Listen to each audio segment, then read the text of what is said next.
Class 10th chapter 1 real numbers. So real numbers क्या होते हैं? Real numbers are those which can be represented on a number line, यानी ऐसे numbers जिनको हम नंबर लाइन पर रिप्रेजेंट कर सकते हैं उन्हें रियल नंबर्स कहते हैं। तो क्या डेफिनेशन होगी रियल नंबर्स की? रियल नंबर्स क्या होते हैं? Numbers which can be represented in a number line are called real numbers, यानी ऐसे नंबर्स जिनको हम नंबर लाइन पर रिप्रेजेंट कर सकें वो सभी नंबर्स को हम क्या बोलते हैं? रियल नंबर्स बोलते हैं। अब बात आती है कि अगर रियल नंबर्स वो तो रियल नंबर्स के अलावा भी क्या कुछ नंबर्स होते हैं? हाँ, नंबर्स जो है वो दो तरह से क्लासीफाई किया जा सकता है, मतलब दो भागों में या दो पार्ट्स में क्लासीफाई किया जा सकता है नंबर्स को। एक तो रियल नंबर हो गए और सेकंड होते हैं इसके अलावा, जो रियल नंबर्स के अलावा जो नंबर्स होते हैं वो होते हैं कॉम्प्लेक्स नंबर्स। तो कॉम्प्लेक्स नंबर्स की क्या डेफिनेशन हो जाएगी? सेम, कि ऐसे नंबर जिनको हम नंबर लाइन पर रिप्रेजेंट नहीं कर सकते। तो क्या डिफरेंस है?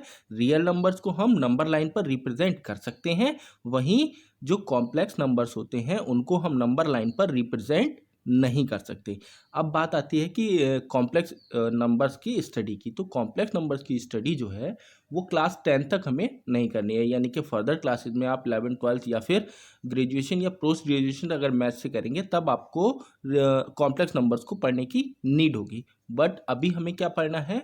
ब्रीफली रियल नंबर्स को पढ़ना है कि रियल नंबर्स कौन कौन से होते हैं। तो कौन कौन से रियल नंबर्स होते हैं, यानी ऐसे कौन कौन से नंबर्स हैं या ऐसी कौन कौन सी कैटेगरीज हैं जिनको हम रियल नंबर्स कह सकते हैं या कहते हैं। So first one is natural numbers. Natural numbers जो होते हैं वो भी रियल नंबर्स ही कहलाते हैं, ठीक है। तो नेचुरल नंबर्स कौन कौन से होते हैं? नंबर्स जो काउंटिंग नंबर्स होते हैं, यानी कि जो हम काउंटिंग के लिए नंबर्स को यूज़ करते हैं starting from 1 up to the infinite, यानी 1 से स्टार्ट करके काउंटिंग अगर हम स्टार्ट करते हैं तो 1 से करते हैं ना। तो नेचुरल नंबर का बहुत अच्छा सा एग्जाम्पल, मतलब याद करने की ट्रिक है कि काउंटिंग नंबर्स होते हैं। नेचुरल नंबर्स कौन से होते हैं? Counting numbers. और काउंटिंग हम हमेशा 1 से ही स्टार्ट करते हैं, कभी भी 0 से या 2 से स्टार्ट नहीं कर सकते ना। काउंटिंग 1 से ही स्टार्ट करेंगे। तो नेचुरल नंबर को याद करने के लिए एक ट्रिक भी है कि काउंटिंग नंबर्स को हम नेचुरल नंबर बोलते हैं, ठीक है। नाउ नेचुरल नंबर के बाद अगर हम बात करें तो आते हैं होल नंबर्स।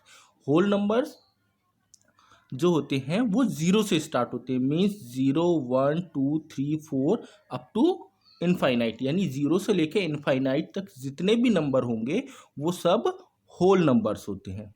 होल नंबर्स के बाद इंटीजर्स, यानी अगर हमने जो छोटे क्लासों में नंबर लाइन को स्टडी करते हैं, नंबर लाइन पर हमने नंबर को डिनोट किया, शो किया उनको, तो किस तरह से करते हैं? हमने नंबर लाइन को देखा है कि मिड में जो नंबर लाइन हम बनाते हैं उसके बीच में तो 0 होता है और उसके राइट साइड में पॉजिटिव साइन के साथ नंबर्स लिखे होते हैं और वहीं लेफ्ट साइड में निगेटिव साइन के साथ नंबर्स लिखे जाते हैं। तो निगेटिव टू पॉजिटिव और इंक्लूडिंग 0, यानी निगेटिव से लेकर 0 तक और 0 से पॉजिटिव तक जितने भी नंबर्स होते हैं उन सब नंबर्स को हम इंटीजर्स बोलते हैं। तो इंटीजर्स कौन से हुए? नेगेटिव से लेकर पॉजिटिव तक जितने भी नंबर्स होते हैं, मीन्स इनफाइनाइट तक जितने भी नंबर्स होंगे इंक्लूडिंग 0, पॉजिटिव और नेगेटिव, वो इंटीजर्स कहलाते हैं। अब अगर हम बात करें माइनस वाले नंबर्स की, यानी -1 टू 1 -1 -1 2 -3 -4, ऐसे ही जितने भी माइनस के नंबर्स होते हैं जो नेगेटिव साइन के साथ डिनोट किए जाते हैं उनको हम नेगेटिव इंटीजर बोलते हैं। वहीं 0 1 2 3 4 अप टू इनफाइनाइट, यानी 0 से लेकर पॉजिटिव के जितने भी नंबर्स होते हैं उन सब नंबर्स को हम पॉजिटिव इंटीजर्स बोलते हैं। तो 0 क्या है? 0 is also a positive integer. 0 भी एक पॉजिटिव इंटीजर होता है।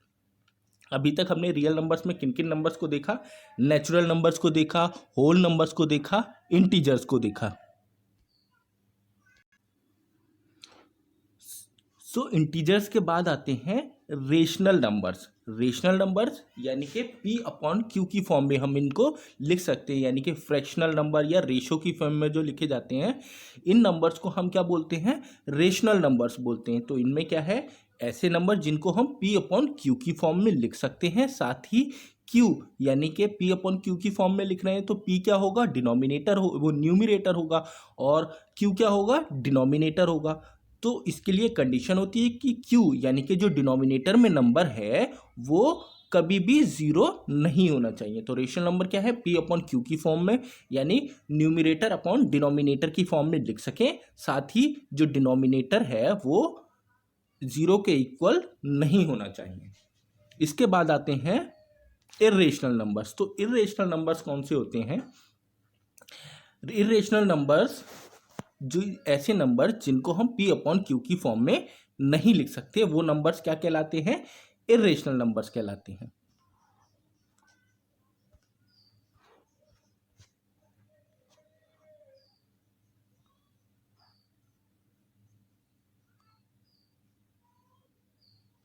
अब इर्रेशनल नंबर्स को और रेशनल नंबर्स को हम ब्रीफली देख लेते हैं कि क्या होते हैं। रेशनल नंबर्स कौन कौन से थे? A rational number is a number that is expressed as a ratio of two integers, यानी दो नंबर्स के या दो इंटीजर्स के रेशियो की फॉर्म में लिख सके, और जो हमारा डिनोमिनेटर है is not equals to zero, वो जीरो के इक्वल नहीं होना चाहिए।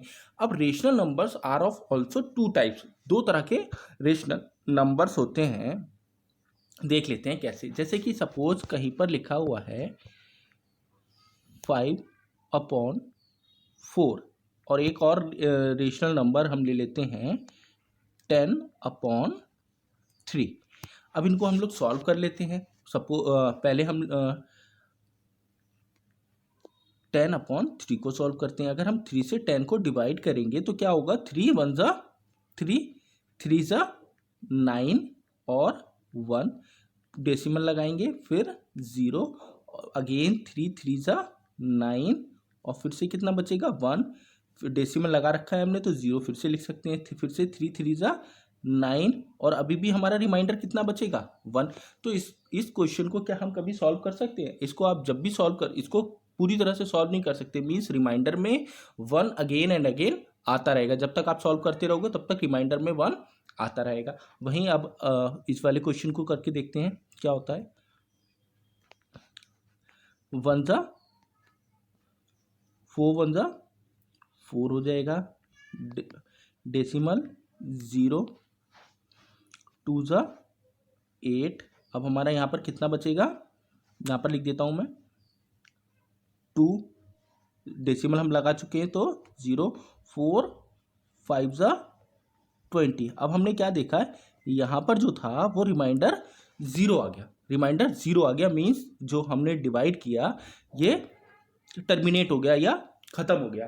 तो ये तो अब अगर हम रेशनल नंबर्स की बात करें तो ये दो तरह के होते हैं। एक टर्मिनेटिंग कौन से? टर्मिनेटिंग वो वाले होंगे जिनको p अपॉन क्यू की फॉर्म में लिखे हुए हैं, और उनको अगर हम सॉल्व करते हैं तो वो डेसिमल में टर्मिनेट हो जाते हैं, मीन्स यहाँ पर ये आकर सॉल्व हो गया, मतलब कंप्लीटली डिविजिबल हो गया है ना, डिवाइड हो गया और डेसिमल की फॉर्म में। अब इसके आगे हमें आगे सॉल्व करने की जरूरत नहीं क्योंकि कंप्लीटली डिविजिबल हो गया। बट ये नंबर्स होते हैं ये कंप्लीटली टर्मिनेट नहीं होंगे, पूरी तरह से टर्मिनेट नहीं होंगे, बल्कि 0.33, और ऐसे ही आप इसको अगर आगे हम सॉल्व करते रहेंगे तो ये 333 आता रहेगा। तो इसको हम 3 पॉइंट जो यहाँ से रिपीट होता है वहाँ उसके ऊपर बार लगा के इसको शो करते हैं। तो ये कौन से नंबर्स होते हैं? इनको हम बोलते हैं, जैसे कि इसको जो सॉल्व किया है हमने तो ये हो जाएंगे टर्मिनेटिंग, और ये non terminating repeating fraction rational numbers. ठीक है, टर्मिनेटिंग हो गया ये वाला,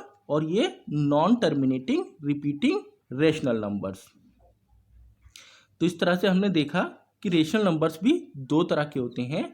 एक टर्मिनेटिंग मीन्स जब डिवाइड करोगे तो डेसिमल के बाद एक हद तक डिवाइड होगा और उसके बाद वो कंप्लीटली भी डिविजिबल हो जाएगा। वहीं नॉन टर्मिनेटिंग रिपीटिंग क्या होगा कि लास्ट में जाकर कुछ नंबर्स ऐसे आएंगे जो again and again same remainder देंगे और सेम क्वेश्चन देंगे, और डेसिमल के बाद वो सेम नंबर रिपीट होता रहेगा। तो वो कौन से नंबर्स होते हैं? ये नॉन टर्मिनेटिंग रिपीटिंग होते हैं, और टर्मिनेटिंग मीन्स डिवाइड हो जाए लास्ट में। अब आ जाते हैं इर्रेशनल नंबर। तो इर्रेशनल नंबर्स कौन से होते हैं? जिनको हम p अपॉन क्यू की फॉर्म में या रेशनल जो फ्रैक्शन की फॉर्म में एक्सप्रेस नहीं कर सकते। Irrational numbers can not be express in the form of fractions. Fractions में हम इसको नहीं रिप्रेजेंट कर सकते। अब जो इर्रेशनल नंबर्स होते हैं they are of also 4 types, ये 4 तरह के ऐसे नंबर्स होते हैं जो कि इरेशनल हो सकते हैं। First, non terminating non repeating.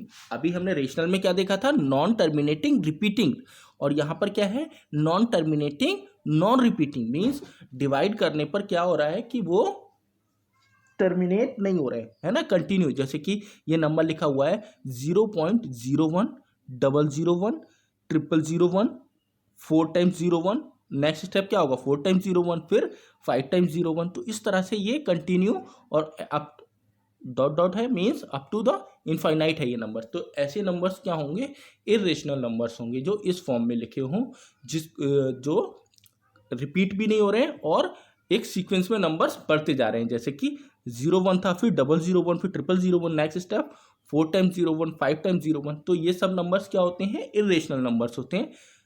अगर आप जब इसकी एक्सरसाइजेस सॉल्व करोगे तो आपको इरेशनल नंबर्स पूछ सकता है कि किस तरह से, या न्यूमेरिक में पूछ सकता है एक नंबर के क्वेश्चन में कि किस तरह से इरेशनल नंबर्स को आप लिख सकते हो अपने मतलब अगर आपसे बोला जाए कि इरेशनल, तो हम लिख सकते हैं इजीली। जैसे कि 01 है, हम इसकी जगह कुछ और नंबर लिख देते हैं, है ना, और उसको अगेन एंड अगेन इसी तरह से रिपीट नहीं होगा, बल्कि एक सीक्वेंस में बढ़ता चला जाएगा।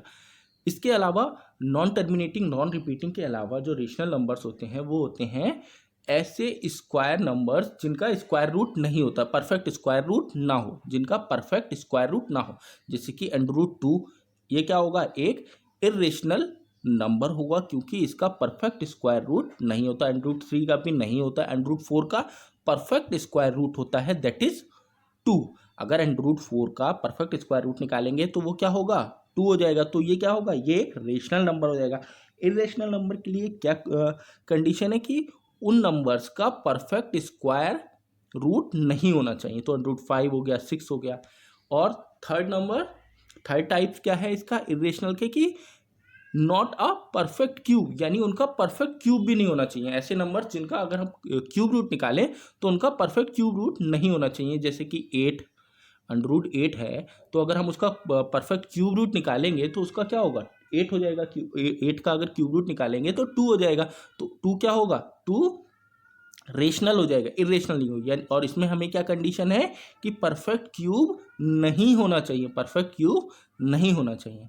तो उसके अलावा बाकी जितने भी नंबर्स होंगे 10, 11, 12, ये सब क्या होंगे, इरेशनल नंबर्स होंगे। √10, √11, √12। और अगर √8 की बात करें तो वो एक रेशनल नंबर हो जाएगा।